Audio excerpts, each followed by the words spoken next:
బంధాలు అనుబంధాలు పోయాయి. తల్లిదండ్రులు కుటుంబ సభ్యులతో సాయంత్రం వేళ గడపడం మానేశారు. యువతంతా ఇప్పుడు పబ్బుల చుట్టూ తిరుగుతున్నారు. హైదరాబాద్లోనే కాదు, విజయవాడలోనూ ఇదే పరిస్థితి కనిపిస్తోంది. మద్యం, మాదక ద్రవ్యాల మత్తులో యువతీ యువకులు అర్ధరాత్రి దాటాక రోడ్డున పడి కొట్టుకుంటే అసలు సంగతి బయటపడింది. పోలీసుల దాడితో 100 మంది ఆ పబ్బు నుంచి బయటకు పరుగులు తీశారు.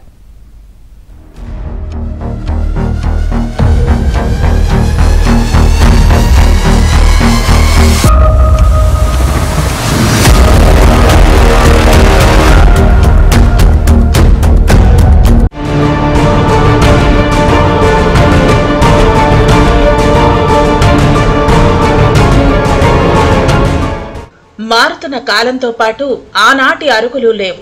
అందరూ కలిసి ఆడుకునే అవకాశమూ లేదు. మంచి చెడులు చెప్పే రచ్చబండలు, రావి చెట్లు కానరావటం లేదు. అందిపుచ్చుకున్న సాంకేతికతను దుర్వినియోగం చేసుకుంటూ జీవితాలనే దుబారా చేసుకుంటున్నారు. సెల్ ఫోన్లలో ఎవరి గోల వారిదే తప్ప ఎదుటివారి గోల అస్సలు పట్టదు. పేరుకు ఒకే ఇంట్లో ఉంటున్నా తల్లిదండ్రులకు ఆ పిల్లలు ఏం చేస్తున్నారో, ఎవరితో తిరుగుతున్నారో, కనీసం ఫోన్లో ఎవరితో మాట్లాడుతున్నారో కూడా తెలియని పరిస్థితి. యువతలో అనుకరణ పెరిగింది. ఒకరిని చూసి ఒకరు నేర్చుకుంటున్నారు. కొత్త అలవాట్లకు బానిసలవుతున్నారు. సిగరెట్, మద్యం, గంజాయి అలవాటుగా మారిపోయాయి. మత్తులో జోగుతున్న పిల్లలను తల్లిదండ్రులు గుర్తించేలోపు పరిస్థితి చేయి దాటిపోతోంది. నగరాల్లో పబ్ కల్చర్ పెరిగిపోయింది. ఒకప్పుడు పని ఒత్తిడి నుంచి బయటపడేందుకు పబ్లకు వెళ్లేవారు. ఇప్పుడు పబ్కు వెళ్లటం అనేది నిత్యకృత్యంగానూ స్టేటస్ సింబల్ గానూ కనిపిస్తోంది. పబ్ అంటే చాలు మందేసి చిందేసి ఆడపిల్లలొస్తే ఆట పట్టించడం అనే విధంగా తయారైంది. యువతీ యువకులకు పబ్లు కేర్ ఆఫ్ అడ్రస్ గా మారిపోయాయి. మగపిల్లలతో కలిసి ఆడపిల్లలు సైతం మద్యం సేవించి ఆ మత్తులో ఏం చేస్తున్నారో తెలియని దుస్థితిలో ఉన్నారు.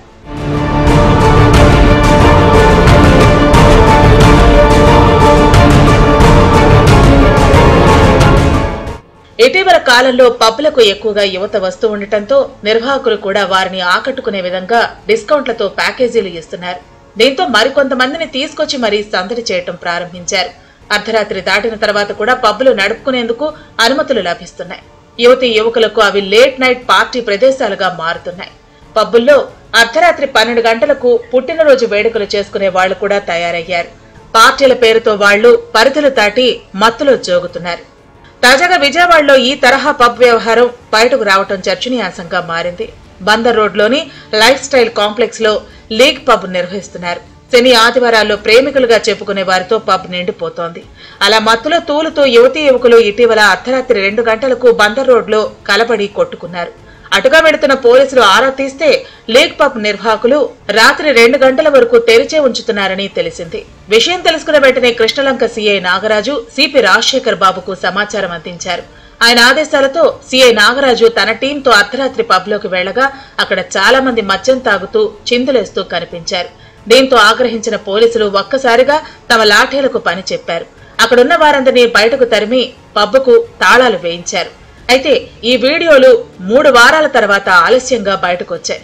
దీంతో అసలు ఏం జరుగుతుందోనని మీడియా ఆ పబ్ వద్దకు వెళ్లగా వాళ్లు సమాధానం చెప్పకుండా సైలెంట్ గా తప్పుకున్నారు. విజయవాడలో లైఫ్ స్టైల్ కల్చర్ మారుతా ఉంది. ముఖ్యంగా పబ్బులు అర్ధరాత్రి నిర్వహిస్తూ ఉండటంతో యువత యువకులు వాడి బానిసలుగా మారుతా ఉన్నారు. మత్తు పదార్థాలతో పాటు మద్యం సేవించి ఇష్టానుసారంగా వ్యవహరిస్తున్న పరిస్థితి. తాజాగా కృష్ణలంక పోలీస్ స్టేషన్ పరిధిలో ఉన్న లైఫ్ స్టైల్లో ఉన్న లీగ్ పబ్లో తాజాగా అర్ధరాత్రి 2 గంటల వరకు కూడా ఆ మద్యం మత్తులో ఉండటంతో ఈ నేపథ్యంలో ఆ గాఢదారులతో యువత యువకులు రోడ్లెక్కి కొట్టుకున్న నేపథ్యంలో కృష్ణలంక పోలీసులు అప్రమత్తమయ్యారు.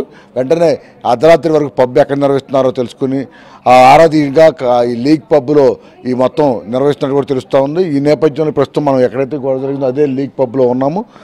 ఇప్పుడు విజయవాడ కృష్ణలంక పోలీసులు అర్ధరాత్రి లాఠీచార్జ్ చేసి పబ్లో ఉన్న యువతకులను తరిమికొట్టిన సీసీ కెమెరా ఫుటేజీ సోషల్ మీడియాలో వైరల్గా మారింది. ఇప్పుడు తాజాగా ఆ వీడియోలు రావడంతో అసలు విజయవాడలో మొత్తం పబ్ కల్చర్కి సంబంధించి మొత్తం మరోసారి చర్చనీయాంశంగా మారింది. గతంలో హైదరాబాద్లో మాత్రమే ఈ తరహా పబ్ కల్చర్ అర్ధరాత్రి వరకు నిర్వహించారు. కానీ విజయవాడలో కేవలం 10-11 గంటల వరకు పూర్తిగా మొత్తం ముగిసిపోయేది. అయితే ప్రస్తుతం వీటికి సంబంధించి ఇప్పుడు అర్ధరాత్రి 2 గంటల వరకు కూడా అనుమతులు లేకుండా ఇష్టానుసారంగా నిర్వహించడం, ఆ తర్వాత అదే మద్యం మత్తులో రోడ్ల మీదకి వచ్చి కొట్టుకోవడం, ఈ పరిణామాల నేపథ్యంలో ఇప్పుడు మొత్తం పూర్తిగా పోలీస్ యంత్రాంగం అప్రమత్తమైంది. దీనిపై కృష్ణలంక సిఐ నాగరాజు కూడా దాదాపు 6 రోజుల క్రితం పబ్లో అర్ధరాత్రి వరకు నిర్వహిస్తున్నట్టు సమాచారం తెలుసుకుని తాము దాడి చేసినట్టు కూడా చెప్తా ఉన్నారు.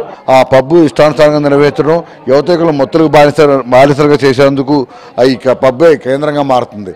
యువతీ యువకుల జీవితాలను పడంగా పెట్టి కోట్లు దండుకునే పబ్ నిర్వాహకులు, వారికి అండగా ఉండే కొందరు అధికారులే దీనికి బాధ్యత వహించాల్సి ఉంటుంది. కనీస సమాచారం లేకుండా తమ పిల్లల్ని పెంచుతున్న తల్లిదండ్రులది కూడా తప్పే అవుతుంది. ఇప్పటికైనా మేల్కుంటే మంచిది, లేకపోతే అంతే సంగతులు.